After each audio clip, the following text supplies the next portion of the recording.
Indian సినిమాని global లెవెల్లో నిలబెట్టే చిత్రాల జాబితాలో కల్కి 2898 ఏడీ కూడా చేరుతుంది.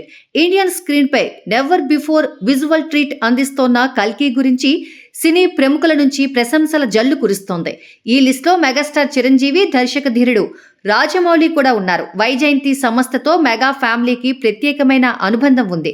ఈ సంస్థలో చిరంజీవి నటించిన జగదేక వీరుడు, అతిలోక సుందరి, చూడాలని ఉంది, ఇంద్ర వంటి చిత్రాలు బ్లాక్ బస్టర్స్ అయ్యాయి. చిరంజీవి తనయుడు చరణ్ కూడా ఇదే సంస్థ నుంచి హీరోగా పరిచయం అయ్యాడు. లేటెస్ట్ గా కల్కి సినిమాతో ఇండియన్ సినీ పతాకాన్ని గ్లోబల్ లెవెల్లో ఎగురువేస్తున్న చిత్ర బృందాన్ని సోషల్ మీడియా వేదికగా అభినందించారు చిరంజీవి.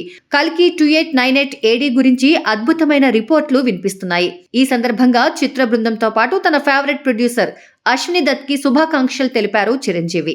ఇక దర్శక ధీరుడు రాజమౌళి కల్కి 2898 ఏడీని పొగడ్తలతో ముంచెత్తారు. కల్కి చిత్రం ద్వారా మరో ప్రపంచానికి రూపం కల్పించిన తీరు ఎంతగానో ఆకట్టుకుందని, డార్లింగ్ తన టైమింగ్ తో, నటనా ప్రతిభతో చంపేశాడంతే అంటూ రాజమౌళి ఎక్స్ వేదికగా పోస్ట్ పెట్టాడు.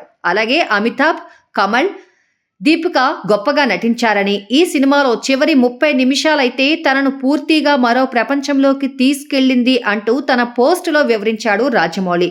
ఈ సందర్భంగా డైరెక్టర్ నాగ్ అశ్విన్, వైజయంతి మూవీస్ బృందానికి శుభాభినందనలు తెలియజేశాడు రాజమౌళి.